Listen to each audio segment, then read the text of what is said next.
당시 공산제, 고대 노예제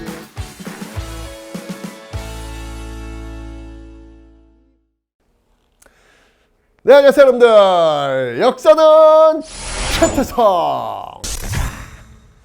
네, 여러분들 혹시 비전이 있으신가요?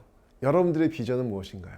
비전이 뭔가 한번 봤더니 비전은 가보지 않은 길, 그 길을 그릴 수 있는 것, 그게 비전이라고 이야기하더군요. 그래서 한번 생각해 봤어요. 나의 비전은 뭘까? 저는 우리 별님들과 함께 이걸 한번 해보고 싶어요. 우리가 좀 역사를 공부하고 있으니까 아무래도 좀 역사를 좀 발전시킬 수 있는 그런 일. 너무 거창한가? 지금 그 열심히 인문학, 역사 쪽에 연구하고 계시는 분들이 계십니다.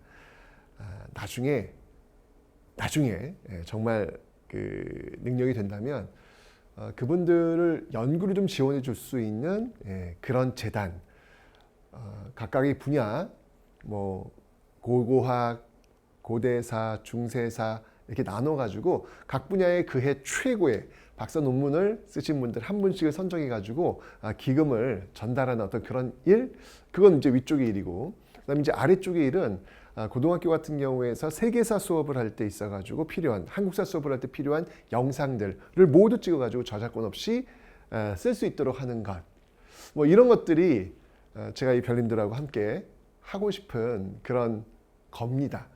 가보지 않은 길이니까 그 그림을 지금 이렇게 그린다라고 하는 것, 이게 비전이 되지 않을까라는 생각이 드네요. 우리 별님들 본인의 비전은 무엇입니까?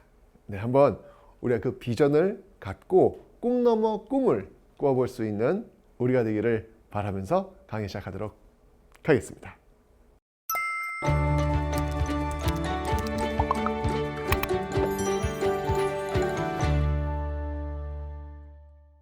자, 이번 시간은 여러분들 이제 중세 고려부터 한번 시작해 보도록 하겠습니다. 자, 918년부터 출발해 가지고 1392년이라고 하는 것은 이제 조선이 건국했던 그런 연도가 되겠습니다. 대략 한 500년이 됐는데, 일단 이 시기를 두 시기로 한번 쪼개 볼게요. 그 시점이 언제냐면 바로 이 1170년이라는 겁니다. 연도는 외우지 않으셔도 돼요. 그 의미 없습니다. 그냥 나누기 위한 구분점으로 제가 표시한 기호일 뿐이에요. 외우지 마세요. 자, 어쨌든 1170년을 기점으로 하는데 이 1170년이 뭐냐? 이 1170년이 바로 무신정변이 일어난 해입니다. 그러니까 이 1170년을 기점으로 고려 전기, 그 다음에 고려 후기, 이렇게 나눠볼 수 있어요.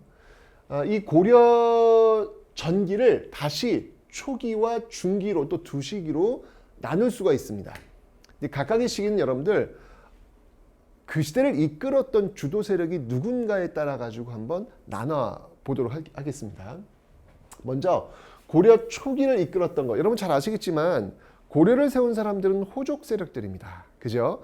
그러니까 신라 말기 새로운 시대를 꿈꾸었던 호족들, 그리고 신라 말기 골품 제도에 의해서 차별받았던 육두품들, 그들이 새로운 시대를 세운 것, 이게 바로 초기 호족들이었죠. 그래서 호족과 육두품에 의해서 나라를 출발시키고 있더라라는 거.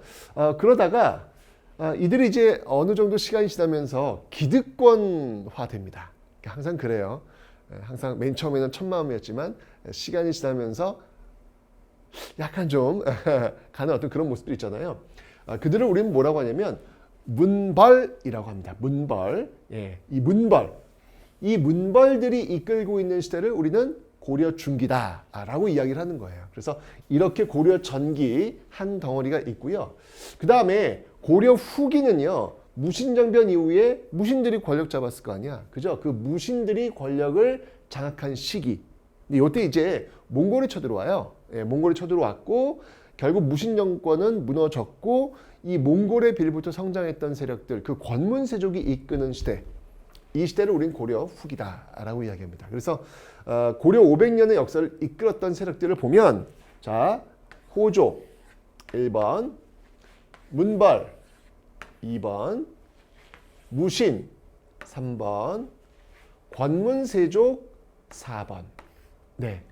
이렇게 호족, 문벌, 무신, 권문세족이 이끄는 그 시대의 흐름 속에서 여러분들이 접근을 하시면 되겠다라는 말씀을 드리겠습니다. 그리고 이 권문세족에 맞서서 성장한 세력들이 바로 신진4대부가 되는 것이죠. 이 신진4대부들, 성략을 수용한 이 신진4대부들이 세운 나라, 그 나라가 이제 조선이라고 하는 또 새로운 시대를 열게 되는 것. 그래서 호족, 문벌, 무신, 권문세족, 신진4대부로 이어지는 역사 주도 세력을 일단 여러분들이 머릿속에 딱 박아놓고 고려시대를 접근하시면 되겠습니다. 자, 어떻게 숲이 좀 그려지셨나요? 1170년 무신정변 기점으로 해서 이전과 이후로 나뉘었고, 이전에 호족과 문벌, 그 다음에 뒤에 무신과 권문세족으로 이어지는 고려시대였습니다. 됐죠? 요거 집어넣고, 자, 그럼 지금부터 이 호족 시대, 이 호족이 이끌었던 이 고려 초기 시대, 어떤 식으로 해서 이 고려란 나라가 기틀을 잡는지 그 내용들을 한번 좀 살펴보도록 하겠습니다.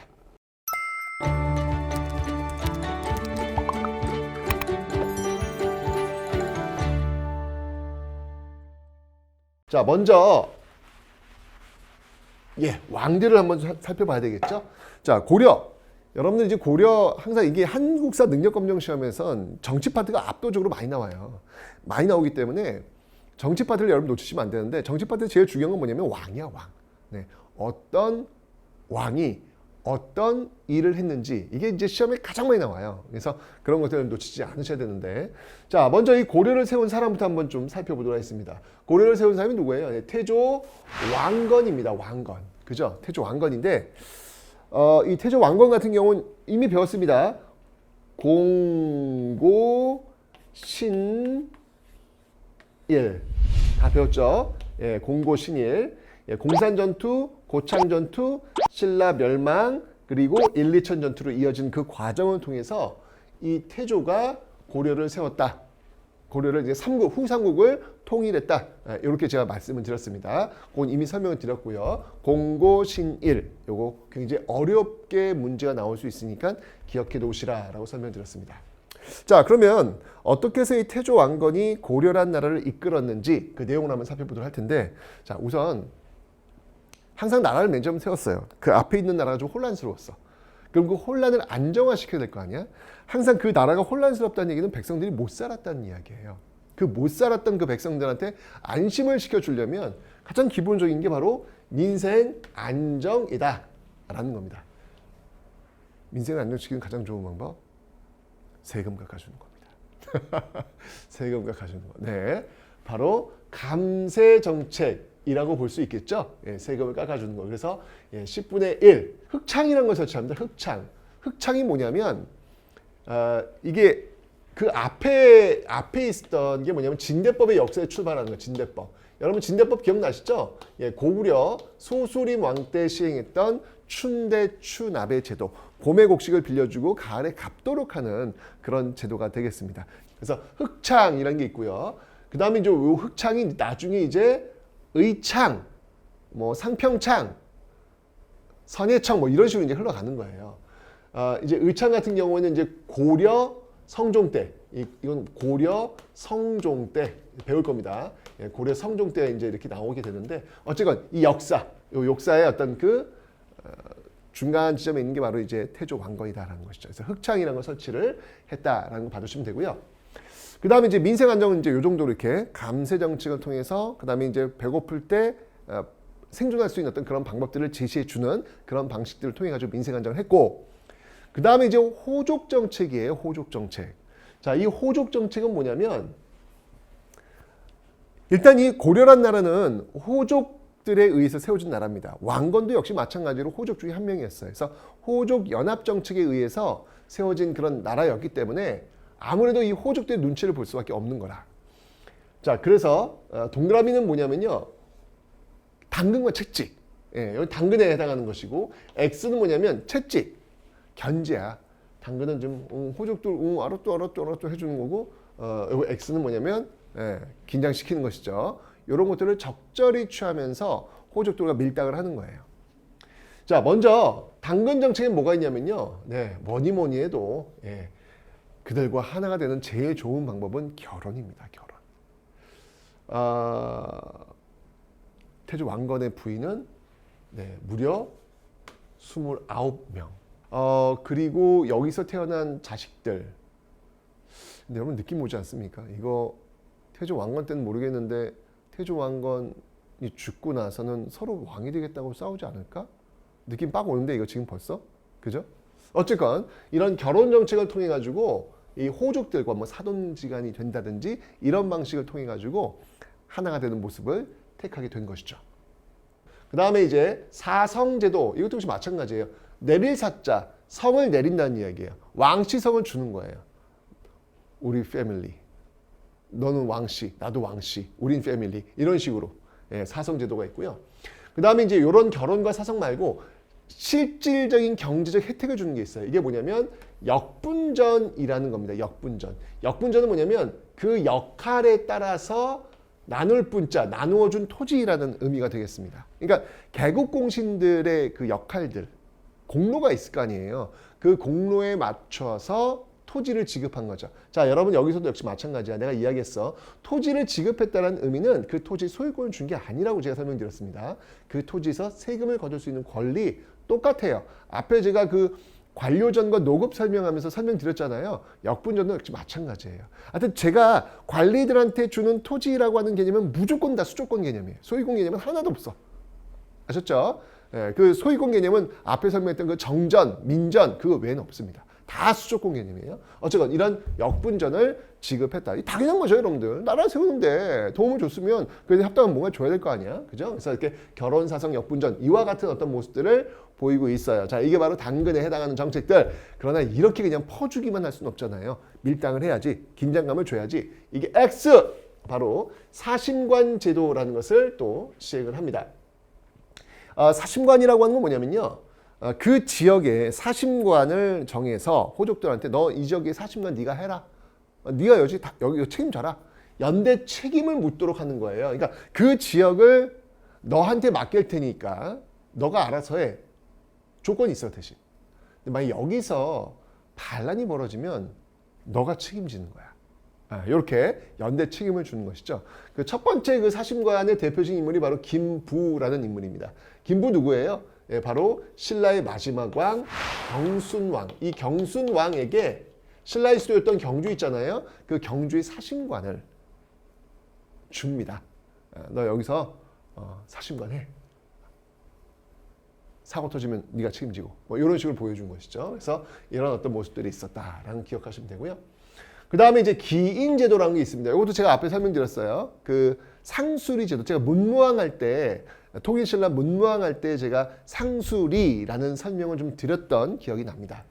인질제도예요. 근데 상수리가 유력 세력을 직접 경주에 데려와서 묵게 한다면 이 기인제도는 그 유력 세력의 자식들, 그 자식들을 고려수도 개성에 데려오도록 하는 것.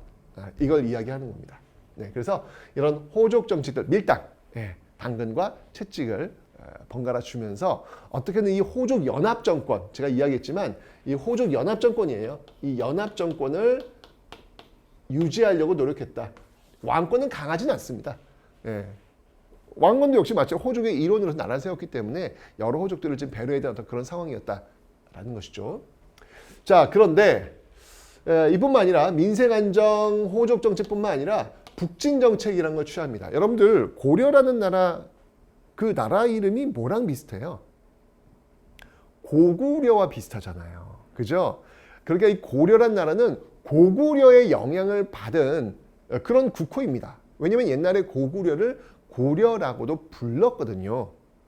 계승한 어떤 차원에서 고구려의 수도가 어디였어요? 장수왕 때 평양으로 천도하면서 평양이 수도였잖아. 당연히 이 평양을 중요시 여길 수밖에 없겠죠. 자, 그러면서 이 고려는요, 이 태조 왕건은 북진 정책을 추진하면서 우선 이제 발해 유민들을 적극적으로 수용하는 모습도 보이고요. 왜냐면 발해는 이제 고구려 후손들이 세운 나라이기 때문에 그 고구려 후손들이 세운 이 발해를 고구려를 계승한 고려가 당연히 흡수한다. 이런 어떤 정신 속에서 발해 유민들을 적극적으로 수용하고 있고요. 그 다음에 서경을 중시합니다. 서경은 제가 아까 설명드렸던 바로 평양이 되는 거예요. 평양. 계속해서 이 북쪽으로 고구려 영토의 그 확보를 다시 한번 그 확보를 위해서 북쪽으로 올라가는 어떤 그런 모습들. 그래서 영토를 어디서 어디가 넓냐면 청천강에서 영흥 지역까지 영토를 넓히는 그런 모습들을 보이고 있더라라는 거. 요게 바로 이제 민생안정, 호족과의 밀당, 그다음에 북진 정책. 요게 태조 왕건의 대표적인 정책들이라고 보시면 되겠습니다. 나라를 처음 세우고 어떻게든 안정화를 시켜야 되겠다라는 어떤 의지가 지금 이렇게 보이고 있는 것이죠. 그리고 이제 그가 남긴 저서들을 보면요, 그 당시에 만들어진 책들을 보면은 정계라든지 계백요서라든지 이게 뭐냐면 걱정이야, 걱정. 내가 지금 이게 나라를 세웠는데 내가 이게 죽어서도 이게 좀 잘 운영이 될까에 대한 그런 걱정이 분명히 있을 거 아니에요. 그래서 어떤 그 시스템을 좀 정비하는 그런 책들을 좀 이 당대에 많이 쓰고 있습니다. 그래서 태조 왕건 때 정계, 계백요서, 관리들이 해야 될 일, 시스템이 어떻게 만들어져야 될 일들, 이런 것들을 지금 적은 책들이에요. 근데 이것도 안심이 안 됐나 봐. 유언을 남깁니다. 그 유언이 뭐냐면 바로 훈요 10조라는 거예요. 왕위 계승은 누가 해라, 뭐 이런 것들, 어떤 원칙에 의해서 해라, 뭐 이런 것들을 다 적어놓은 내용들이 훈요 10조에 적혀 있더라라는 거 받으시면 되겠습니다. 자, 이게 이제 태조 왕건이에요. 자, 그런데 이제 태조 왕건이 죽었어. 사람은 영원하지 않습니다. 언젠가 죽습니다. 자, 이러니 역시 태조 왕건의 걱정대로 아들들이 너무 많아.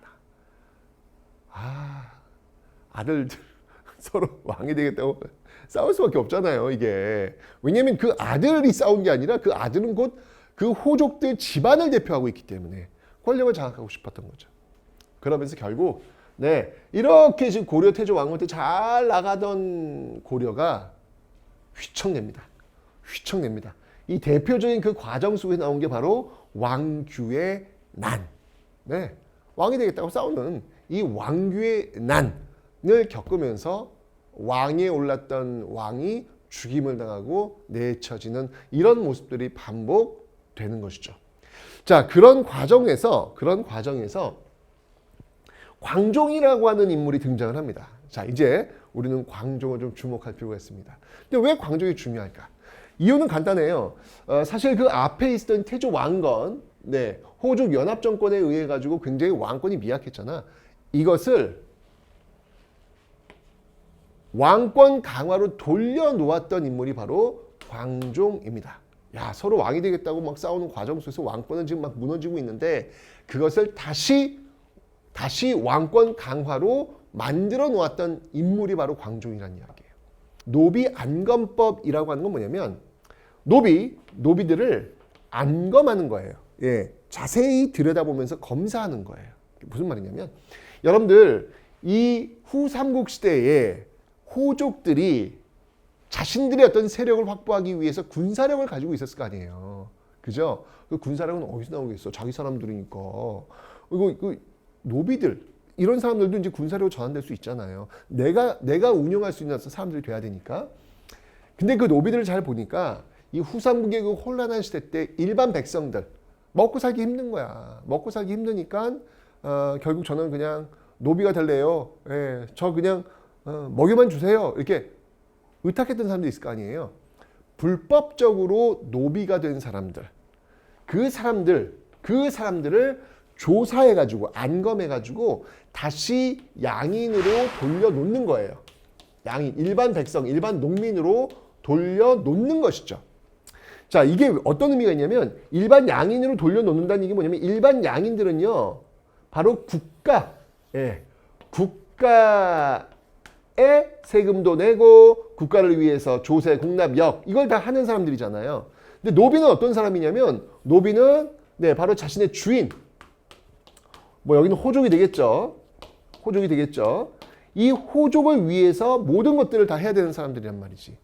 그러니까 이 노비를 호족에서 떨어뜨리는 거예요. 국가 소속으로 이제 돌려놓는 것이지. 원위치로 돌려놓는 것이지. 이렇게 되면 노비 안검법을 시행하면 호족들의 힘, 특히 군사력은 약화될까 강화될까? 당연히 약화되겠죠. 그걸 노린 거예요. 그래서 이 노비를 양인으로 돌려놓겠다. 명분도 좋잖아. 국가 재정 확보를 위해서.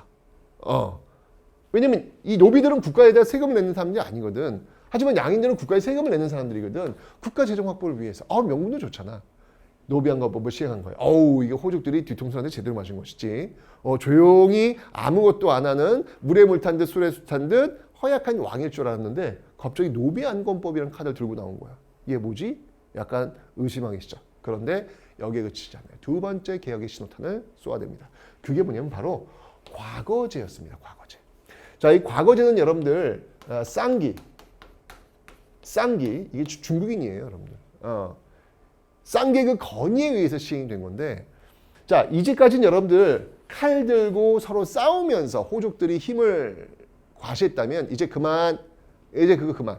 칼 그만 들어. 이제 칼 대신 뭘 들어? 붙들어. 붙들고 공부해. 라고 이야기하는 거잖아요. 거기에 맞춰가지고 뽑을 거야 라고 이야기를 하니까, 야, 이렇게 되면은 호족들한테는요, 대놓고 권력을 내놓으라는 거나 마찬가지잖아. 열받을 수밖에 없지. 이러면서 결국 이 과거제 시행과 함께 호족들이 들고 일어나요. 반란을 일으킨 거죠. 명분 확보된 거예요. 반란 세력들이네. 라고 하면서 이 호족들, 그 개국 공신들을요, 대거 죽여나갑니다. 자, 이렇게 되면서 여러분들, 이 신하들을요, 서열을 쭉 새깁니다. 왕을 중심으로 쭉. 야, 너 유니폼, 너 빨간색, 너 파란색, 너 뭐 이런 식으로 쭉. 이거는 왕을 중심으로 해서 신하들과의 서열을 명확히 하기 위한 그런 모습들. 이 공복주의적 왕권 강화에 그러면서 선포하죠. 칭제 건원, 나를 황제라 불러라. 그리고 건원, 연호 쓰겠다. 그래서 여러분 기억나죠? 광개토 태왕의 연호, 영락. 버프왕 때 연호, 건원. 그죠? 그런 어떤 연호들이 있잖아. 그리고 발에도 이제 뭐 인안, 대흥, 건흥, 연호 있잖아요.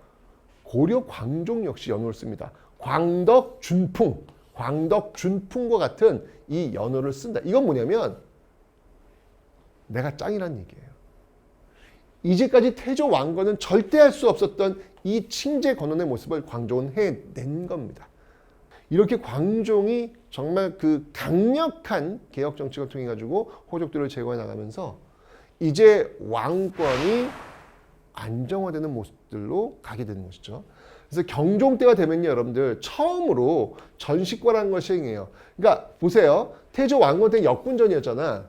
역분전. 관리들한테 준 대가가 역분전이라는 토지였는데 이 역분전은 왜 준다 그랬지? 개국 공신들, 너 얼마나 역할 많이, 너 얼마나 잘 싸웠어, 어디 이겼어? 여기에 따라 나중에 역분전이었잖아. 그죠? 그런데 전시과는 뭐예요? 전시과는 과에 따라서, 너 등급에 따라서 전지와 시지를 나누어 주는 거예요. 이거는 뭐냐면 쉽게 얘기하면 공무원 시스템이 이제 자리를 잡았다는 걸 의미하는 거야. 옛날처럼 칼질 막 해가지고 권력을 장악했던 그 호족들한테 주는 게 아니라 이제 전시과라는 얘기는 뭐냐면 왕을 정점으로 하고 있는 시스템이 정비가 되었음을 의미하는 것이죠.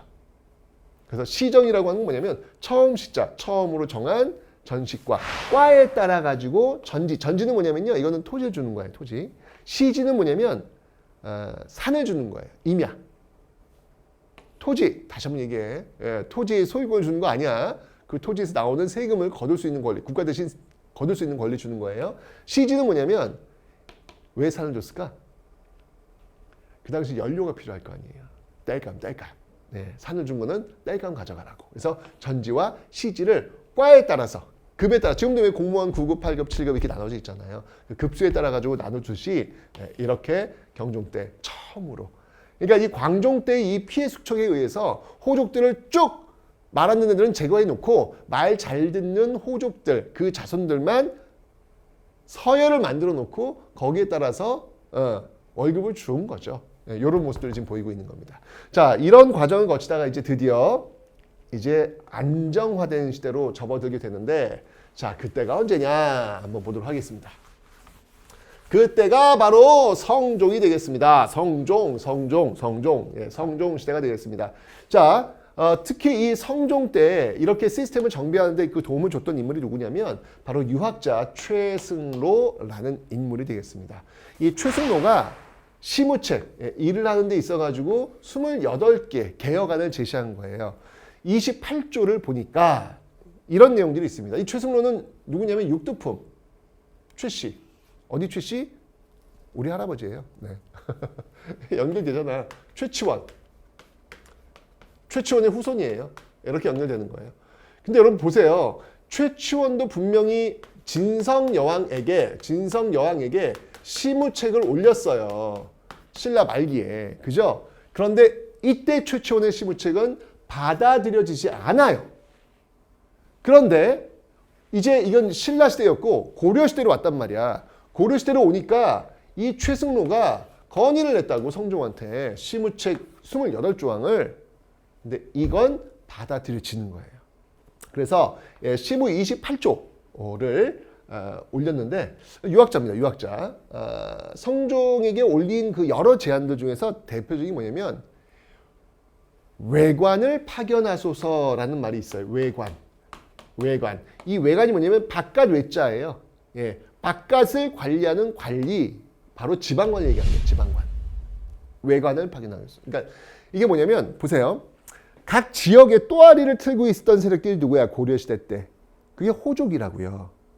근데 그 호족들이 광종의 숙청 작업에 의해서 제거가 되었어. 각 지역이 지금 비어 있을 거 아니야. 그 세력들이. 그 지역들의 중앙에서 왕이 뽑은 지방관들을 파견하라는 이야기예요. 그래서 지방 권력을 장악하라는 의미가 되겠습니다. 그러니까 이게 이제 광종의 숙청 작업이 있었기 때문에 이런 것들이 가능해진 것이죠. 그래서 외관을 파견하소서, 지방관을 파견하소서 이런 건의를 한 것이죠. 그래서 지방 12개 지방에 12목, 12개 지방에 뭐 부목, 군, 현 뭐 이렇게 단위가 있어요. 지금도 왜 뭐 동, 무슨 동, 뭐 면, 면, 동 뭐 이런 게 있잖아요. 그 당시도 있는 거예요. 12개의 어떤 그 지방에 지방관을 파견하게 됩니다. 12목. 물론 이제 이 12목은 나중에 이제 아직은 지금 5도 양계가 정비가 안 됐거든. 이제 나중에 이제 5도 양계로 좀 바뀌게 될 거지만 그 전 단계 12개 12목의 지방관을 파견하게 됩니다. 그리고 중앙은요, 이제 이성육부 체제. 요거 이제 제가 나중에 설명드릴 거예요. 이성육부 체제로 이제 왕을 중심으로 해서 행정 조직이 어떻게 만들어지는지 요게 딱 이제 세팅이 되는 겁니다. 지금도 왜 대통령 이하에 뭐 여러 부처들이 있잖아요. 예, 그런 것처럼 이 당시도 왕을 중심으로 해서 여러 부처들, 행정 부처들을 만들고 있는 모습들이 나타나고 있다. 이건 성종이에요. 시스템이 정비가 된 거야. 그리고 유학자다 보니까 이 최승로가 이제 뭘 건의하냐면 연등회를 줄이고 팔관회를 요거 좀 안 했으면 좋겠다라는 건의를 하는 것이죠. 연등회라고 하는 건 뭐냐면 연등회는 네, 왜 여기 부처님 오신 날 이렇게 등 들고 이렇게 막 이렇게 연등이 막 걸리잖아요. 그죠? 이런 거 너무 많이 하지 말. 좀 줄여라. 라고 하는 게 너무 국가 낭비다. 라고 하는 것이죠. 왜냐하면 최승로가 유학자니까 불교의 행사에 대해서 이렇게 적극적으로 지원할 마음 별로 없는 거예요. 그래서 물론 이제 고려가 불교의 나라니까 뭐 하긴 하겠지만 좀 규모 좀 줄여라. 이제 이런 얘기를 하는 것이죠. 이 팔관에는 또 도교 행사입니다. 도교 행사. 이런 것들도 좀 문제가 있는 것 같다라고 지적을 하는 것이죠. 잘 보시면 알겠지만 이거 나중에 조선시대도 여러분들 조선시대 이제 개혁가가 등장해요. 조광조라는 인물이 등장하는데 이 조광조 역시 사실 요와 성격이 상당히 유사한 소격서라는 게 있어요. 소격서. 하늘에 제사를 지내고 뭐 이런 건데 이 소격서 폐지를 들고 나와요. 조광조 유학자 아니야. 그죠? 유학자들은 이제 본능적으로 뭐냐면 눈에 보이지 않는 건 믿지 않는다예요. 유학자들은. 그러니까 뭔가 어디다가 뭐 어느 대상에다 제사를 하고 뭐 이런 거 별로 좋아하지 않아요. 그래서 고려의 최승로도 역시 마찬가지로 팔관에 이거 문제 있다 지적을 하는 것이고 조선의 조광조 유학자 역시 마찬가지로 하늘의 제사를 지내는 그 관청, 그걸 관리하는 관청 소격서 폐지를 들고 나오게 되는 겁니다. 자, 어쨌든 이 성종 때가 되면요, 이제 드디어 이 문벌 사회로 진입할 수 있는 그 토대를 마련했다. 사회는 일단 안정화되었다. 이렇게 보시면 되는 것이죠.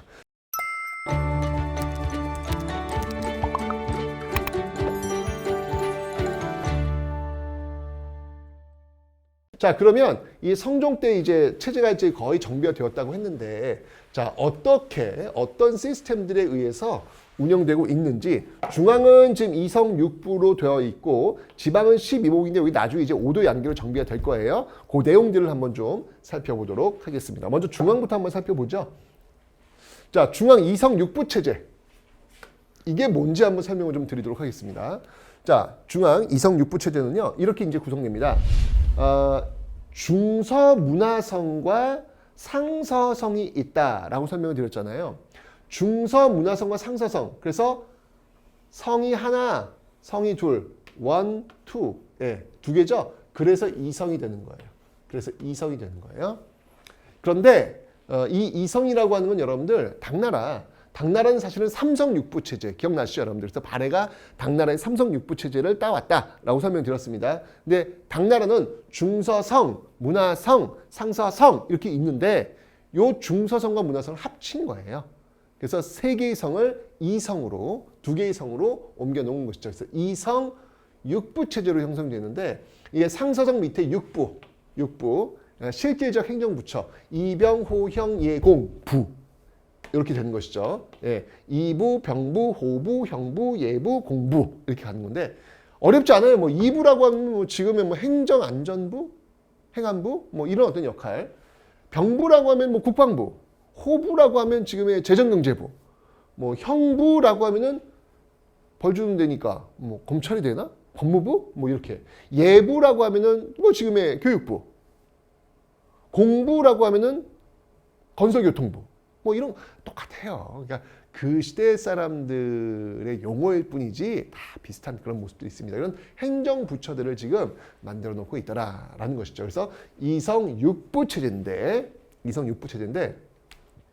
이 당나라의 어떤 제도를 그대로 운영하지는 않았어요. 또 이 고려가 좀 이렇게 좀 독자적인 어떤 그런 모습들이 있습니다. 뭐가 있냐면 이 중서문화성에서 일하고 있는 그 여러 대신들 중에서 제신과 낭사가 있어요. 제신과 낭사가 있는데 이 제신은 2품 이상, 그러니까 2급 공무원 이상 뭐 이렇게 이해하시면 좀 쉽겠죠.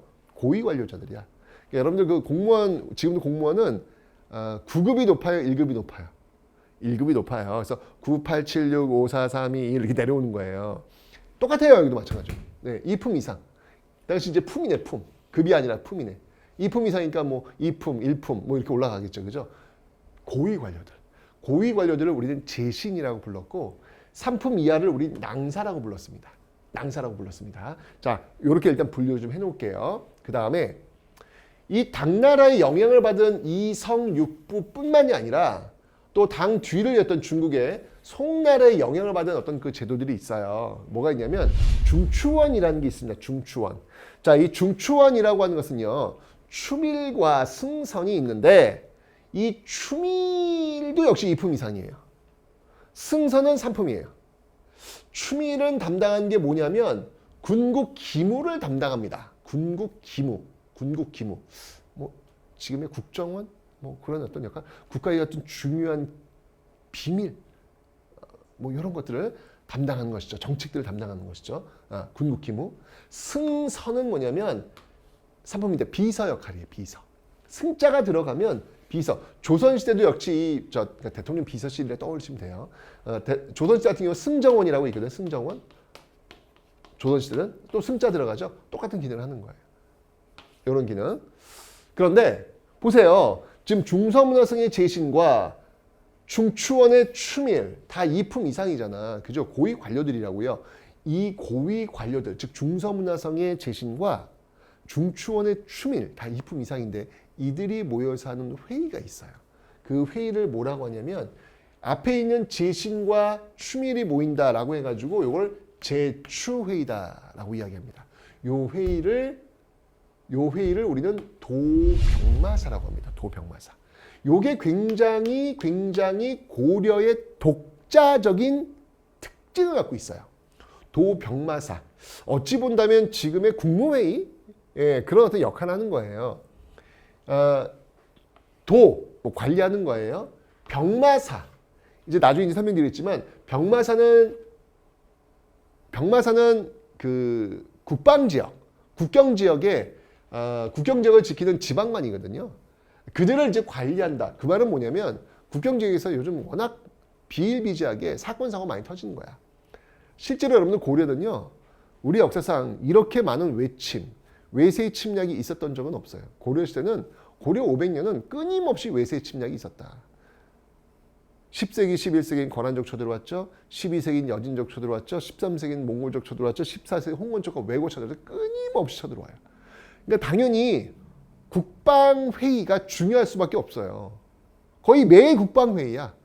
또 쳐들어왔단 말이냐. 회의하자. 계속 이런 모습들. 그러다 보니까 그 국경지역에 있는 이 병마사와 관련된 이런 일들이 너무 많다는 얘기죠. 그래서 만들어진 회의라고 보시면 돼요. 근데 이 도병마사가 모든 국가 정책을 대부분 다 결정을 해요. 여기서. 요 도병마사 나중엔 고려 후기에는 도평의사사로 이름을 바꿉니다. 도당이라고도 불렸는데요. 나중에 고려 후기엔 도평의사사로 이름을 바꿀 거예요. 어쨌건 이 도병마사는 맨 처음에 임시기구였어요. 임시기구였다가 워낙 여기서 회의를 많이 하고 결정되다 보니까 아예 상설기구화 되는 그런 모습들이 나타나더라라는 겁니다. 근데 이 제추회의라고 하는 건 보시면 알겠지만 문관들의 회의 기구예요. 근데 이 제추회의와 같은 도병마사와 같은 문관들의 회의 기구뿐만 아니라 무관들, 군인들이 모여 사는 회의 기구도 있었어요. 그건 뭐냐면 중방이라는 게 있었는데 이 중방은 거의 기능을 하지 못합니다. 왜? 문인들의 시대거든요. 고려시대 이 전기는 문관들의 시대이기 때문에 이건 뭐 거의 인정받지 못해요. 언제 인정받느냐? 그렇죠. 바로 이 무관들이 권력을 장악했을 때 비로소 이 무관들의 회의기구인 이 중방이 역할을 하겠죠? 언제일 것 같아요? 바로 무신정변이 일어나고 나서 그때 이 중방이 기능을 하게 되는 겁니다.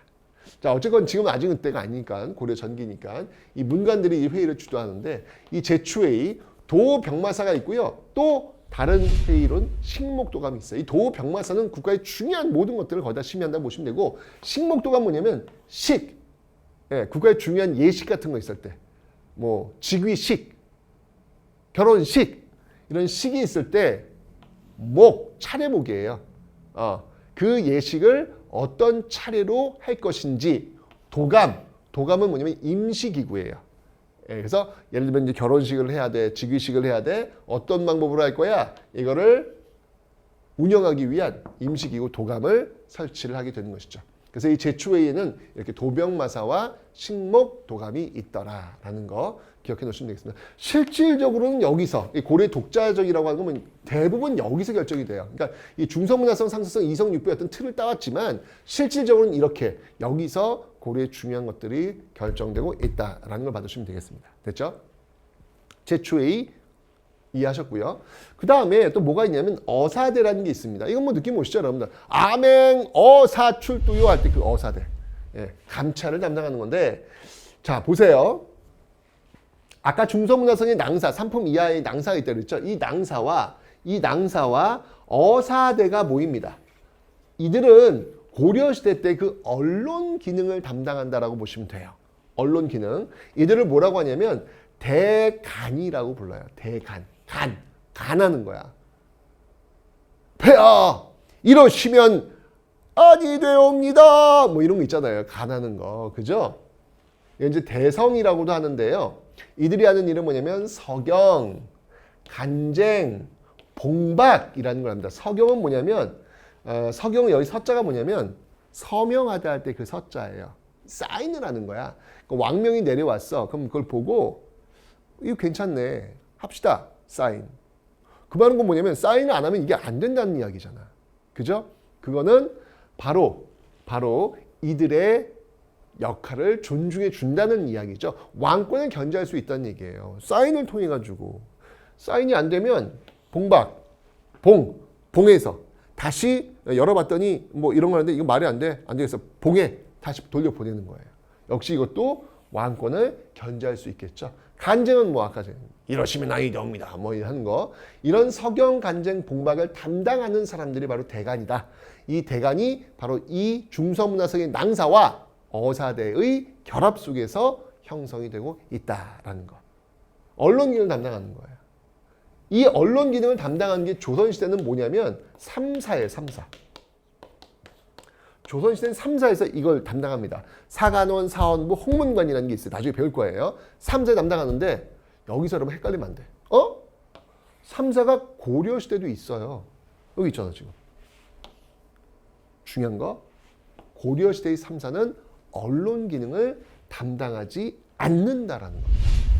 조선의 3사는 언론 기능을 담당하지만 고려의 3사는 언론 기능을 담당하지 않는다는 겁니다.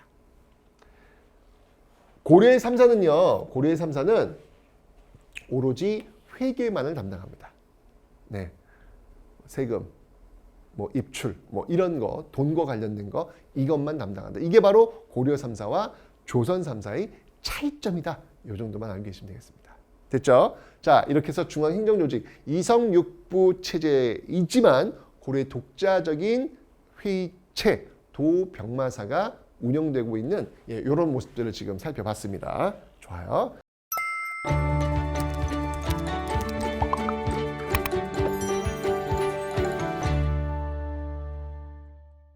자, 그러면 이제 지방행정조직을 한번 살펴볼게요. 고려의 지방행정조직은 또 어떻게 구성이 되고 있을지 한번 살펴보도록 하겠습니다. 자, 고려의 그 지방행정조직은요, 제가 이야기했죠. 5도 양계라고. 근데 아까 여러분 최승로의 그 건의에 의해서 12목의 지방관을 파견했다 그랬잖아. 요 12목이 이제 5도 양계로 이제 정비가 되는 거예요. 자, 그런데 여기 재밌다.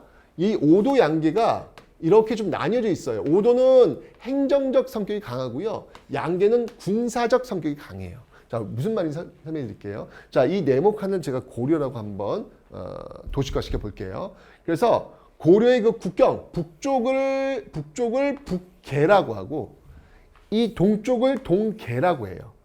자, 외적들이 이렇게 쳐들어올 거 아니야. 그죠? 그러니까 이쪽을 북계. 그 다음에 여기 이제 외들이 또 이렇게 쳐들어올 거 아니야. 여기 이제 거란과 여진이 쳐들어오기 때문에 북계. 그 다음에 외가 쳐들어오기 때문에 동계. 그러니까 북쪽과 동쪽에 외적의 침입을 막기 위한 방어선을 구축한 거예요. 그래서 북계와 동계가 있다 해서 양쪽에 계가 있다라고 해서 양계라고 하는 거예요.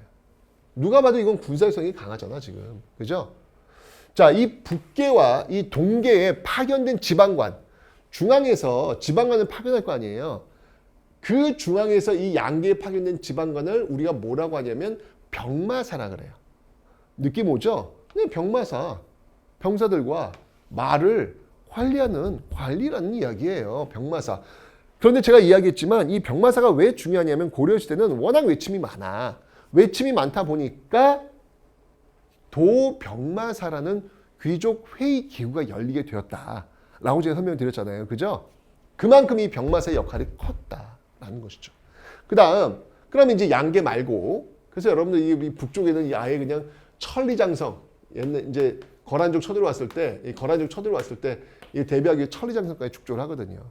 자, 중앙에서는요 이렇게 양계의 병마사에 파견했고 지방 5도 여기 5도에 파견된 지방관을 뭐라고 하냐면 안찰사라 그래요. 네. 안찰사 그러니까 관찰하는 거야. 예, 백성들의 어떤 삶을 관찰하는 그런 관리라는 이야기죠. 안찰사. 조선시대가 되면 여러분들 조선시대는 이제 관찰사가 있습니다. 조선시대는 관찰사가 있어요. 근데 조선의 관찰사는 더 힘이 세요. 그러니까 무슨 말이냐면 여러분들 그 최승로의 건의에 의해 가지고 지방에 외관을 파견하셔서 지방관을 파견했잖아. 이 지방관은 곧 뭐냐면 왕의 오른팔이야. 그런데 아직까지 고려시대는요. 중앙의 왕이 지방을 완벽하게 장악하지는 않아요. 그건 못해요. 그건 조선시대 와야 돼. 그래서 안찰사, 중앙에서 파견은 되었지만 그렇게 힘이 세진 못해요. 상설 아주 늘 딱 이게 붙어있지도 않아요. 조선시대 같은 경우는 관찰사가 있는 곳을 가명이라고 하거든요. 가명. 예. 가명은 늘 한 곳에 딱 고정되어 있어요. 근데 고려의 관찰사는 그냥 여기저기 다니면서 고정되어 있지 않은 그런 모습들을 보이고 있더라. 아직까지는 지방에 대한 통제력이 강하지는 않다. 이걸 보여주고 있는 것이죠. 그리고 이 수령들, 이제 더 하부에 수령들을 파견해요. 사또들이지, 사또들. 예. 그러니까 이런 거죠. 안찰사는 지금으로 본다면 도지사, 경상도 도지사. 그럼 경상도 안에 여러 지역이 있을 거 아니야. 그 여러 지역 안에 구청장도 있고 뭐 그럴 거 아니에요. 그 구청장에 해당하는 사람들이 이제 수령, 사또들이 되는 것이죠. 그죠? 그래서 이 수령들, 이 5도 밑에 이제 사도호부 8목이 있어. 그러니까 이게 왜 12목이 이제 이게 5도가 되면서 이제 4 더하기 8 이렇게 나뉜 거야. 이제 또 인구별로 군사적으로 중요한 걸 이렇게 쪼개가지고 4도호부 8목으로 나뉜 거죠. 5도 밑을 이제 이런 식으로 쪼갠 것이죠. 그래서 요 8목을 다시 또 주군현으로 또 나뉠 수가 있어요. 예. 그래서 어쨌거나 이 주군현이 이제 최종 단위가 되는 건데 이 주군현에 이 수령들을 파견했는데 여기서 중요한 거 이 수령들 사또가 지방 모두 주군현에 다 파견된 게 아니라는 거예요. 제가 이야기했지만 고려시대는 아직 중앙에서 지방의 모든 관리를 다 파견하지 못합니다. 예, 그래서 속군, 속현, 향, 부곡수가 남아있어요. 이게 뭐냐면 지방관이 파견되지 않은 곳이에요. 그래서 이 군에 속해 있는 군이라는 의미야. 이 현에 속해 있는 현이라는 의미야.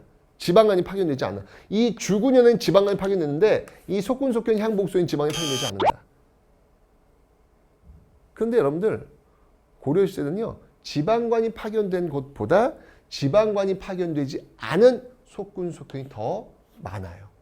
그러니까 여전히 제가 다시 한번 얘기하지만 고려는 완벽한 중앙집권 체제의 정부는 아니라는 거예요. 고려 태조 왕건이 그 지방 호족들과 나라를 세웠는데 여전히 그 지방의 자치권들이 인정되고 있는 그 모습들이 유지되고 있다라는 것이죠. 그러면 속군, 속현은 누가 다스릴 거야? 그 뭐 무정부 상태는 아니잖아요. 그죠? 그 지역을 다스리는 사람이 있어요. 그를 우리는 향리, 그 향촌의 관리라고 해서 향리가 이 지역을 다스립니다. 그러니까 이 지역의 실질적인 지배 세력이다라고 볼 수 있죠. 물론 이 향리도 여러분들 이 수령의 지도를 받아요. 지도를 받지만 그렇게 뭐 이렇게 강력하게 그냥 명예에 의해서 움직이고 그런 건 아니라는 이야기예요. 고려의 지방 시스템은 그 지역 자치적으로 움직이는 모습들이 굉장히 강했구나. 조선에 비해서 중앙 집권화되지 않았구나. 요걸 여러분들 그림에 그리시면서 5도 양계를 보시면 되겠습니다. 됐죠? 여기에 파견된 군인들도 역시 마찬가지예요. 자, 먼저 중앙엔 2군 6위가 있습니다. 2군 6위. 2군 6위는요. 군적이 있어요. 군적은 뭐냐면 군인들 리스트예요. 왜냐면 그 군인들 리스트를 만든 이유는 월급 주려고. 예. 그래서 이들은 직업 군인이에요. 예. 군인전 줍니다. 토지가 지급된다는 얘기예요. 다시 한번 얘기해. 어떤 토지건 그 토지의 소유권을 주는 게 아니에요. 그 토지에서 나오는 세금을 거둘 수 있는 권리를 주는 겁니다. 이런 군인전을 지급하는 2군 6위에 있죠. 지방군은 어떻게 되냐면 지방이 지금 5도와 양계로 나뉘어져 있잖아. 그러니까 5도에 파견되는 군인들과 양계에 파견되는 군인들이 다르겠지. 그래서 양계에 파견되는 군인들을 왜 진을 뭔가 전쟁과 관련이 있어요. 진을 구축하라, 진지를 구축하라 이러면 나올 거 아니에요. 근데 여기는 주진군이야. 양계에 파견되는 군인들은 주진군이야. 이들은 군적은 없어요. 상비군이에요. 그러니까 무슨 말이냐면 이 양계 이 지역에 늘 상주하면서 농사를 지으면서 무슨 일이 발생했을 때 동원되는 것이죠. 이걸 이제 주진군이라고 그래요. 주현군도 마찬가지로 군적은 없어요. 근데 여기도 역시 마찬가지로 예비군 형태. 주진군보다 훨씬 더 좀 느슨한 형태로 있는 예비군 형태로 보시면 되겠습니다. 여기는 늘 상비군이지만 여기는 예비군 형태다. 이렇게 보시면 되겠네요. 됐죠? 이게 바로 고려시대 5도 양계의 틀이었습니다. 그림이 좀 그려지시나요? 중앙에서는 도병마사, 물론 이제 이성 육부 체제이긴 하지만 도병마사라고 하는 그 문벌들의 어떤 그 귀족 회의 기구 이런 것들이 굉장히 잘 운영이 되었고 지방에서는 5도 양계, 중앙 집권화되지 않은 5도 양계 시스템으로 운영이 되고 있었구나. 이런 것들을 여러분 좀 기억해 놓으시면 되겠습니다.